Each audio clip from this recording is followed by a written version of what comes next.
hello there and welcome back to the Hull City Fan Central YouTube channel, where today I do have my match prediction for the Hull City versus Luton Town game, which will be taking place tomorrow, Friday night, 8 PM, live at the MKM Stadium and also live over on Sky Sports. So it's going to be an interesting time because we never win on television. I don't know if you know this, but we do not win on television, so you just have to stay tuned to see what my official score prediction is later on in the video. But in this video I'll be going over score prediction, who I think will be starting in the starting lineup for Hull City, and also a bit of extra information about both sides coming into this fixture.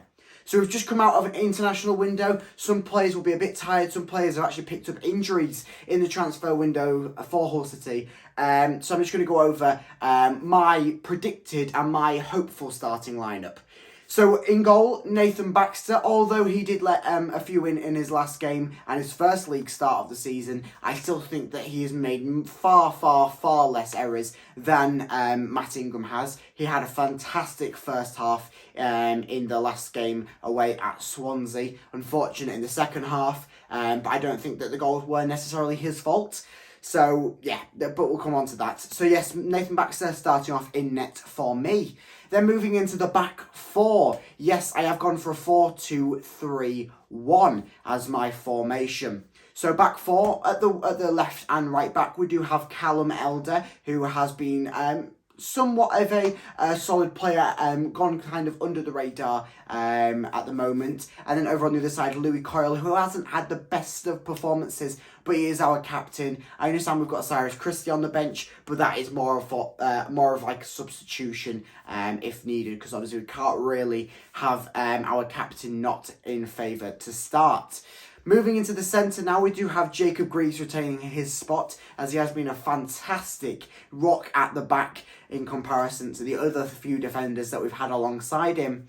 And then the other man, Sean McLaughlin. Yes, I do think that Tobias Figueiredo, after the car crash of his performance against Swansea, check that video out if you haven't already, my prediction, my reaction to that one, sorry. But yeah, Sean McLaughlin, I think he needs to start this one just to show that Shota is actually open to change and is just not going to stick with the same back line of Greaves and whichever numpty can pop up first, Alfie Jones or Tobias Figueiredo.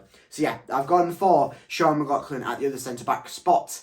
Moving into midfield now in the two CDM roles, we've got Regan Slater, the 50 grand man, obviously. He has been having somewhat of a shining season so far, with a few good performances and a few mediocre performances to put that along. And then over to join him in the centre of the midfield at the CDM role, we've got Jean-Michael Sarri. Although he did not have the best of games against Swansea, he was just coming back from injury, so you got to kind of give him a bit of slack there. But you got to remember, he's a fantastic player, a nice, well-rounded central defensive midfielder. You've got to think of what he did in that first game. You've got to think of what he's done at his previous club, Fulham. You've got to think of what he's done internationally. He's a fantastic player, and I'd favour him over any other person who can play that sort of role at the moment. Moving into like the three cam wingers area, in the centre obviously Ozan Tufan, who has had a fantastic time in the season so far. Obviously did not get called up to international duty, but still went out and supported Turkey, I believe. So nice to see him back, and hopefully he will be in the starting lineup.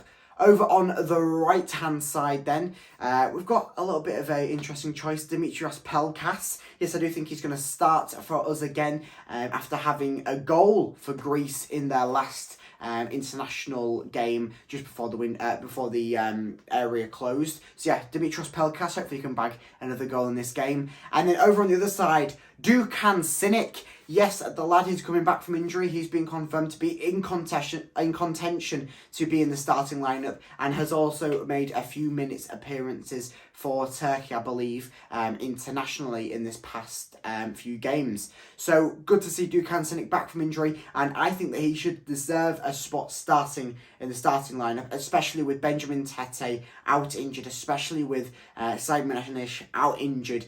He's probably a favoured contention over on that left wing role. But then there's only one man left, the big man up top, Oscar Estupinian. Still the championship leading goal scorer, only by 1 goal now. He still needs to try and extend his lead there, especially with a few players, one of them being for Luton, breathing down his neck. He still needs to retain this spot at the top of the championship top scorers list. So that's my predicted lineup. Let me know down in the comments what you think you should change and who you would have instead. So yeah, let's move on to a bit of information about both sides coming into this game. Okay, so with only 2 points separating us on the table, but a nice 9 places separating us. Yes, welcome to early on in the championship season where you can be bottom and then within 2 wins you could be top of the table. It's really like that.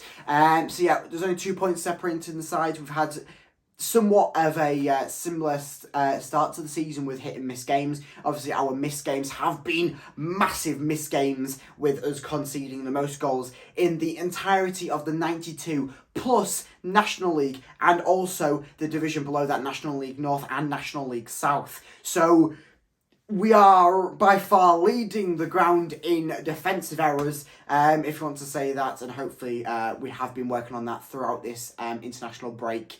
But yeah, there is not too much separating the sides other than Luton Town's performance last season. They whooped us 2 times last season, especially with the last game at the MKM Stadium being a 3-1 win for Luton. Obviously, that Tom Eaves consolation goal in injury time. And then Luton going on to make it to the playoffs. Unfortunately, they didn't get past the first round of the playoffs, but still made it to playoffs, still was in contention for the Premier League spot. Something that we would like to have for this season. And obviously, Matt Ingram went out on an emergency loan for them for that extended period. So maybe it's a bit of a contention there between us, Luton, and the Matt Ingram saga. But obviously, I favour Nathan Baxter at the moment. So yeah, there's a bit of information there. And then there's also another massive point. Reece Burke, yes, the lad who helped us with our promotion from the League One back to the Championship, a lad who was at the club for a certain chunk of time, is obviously now at Luton. His first time coming back to the MKM Stadium to play against us after doing so much for us when he was here at the club. So it'll be interesting to see how he matches up against that, because he's most likely going to start, if not come off the bench for Luton. So it'll be interesting to see how he interacts with the game, how he interacts with the whole playing at the MKM Stadium again. So it'll be interesting to see that one.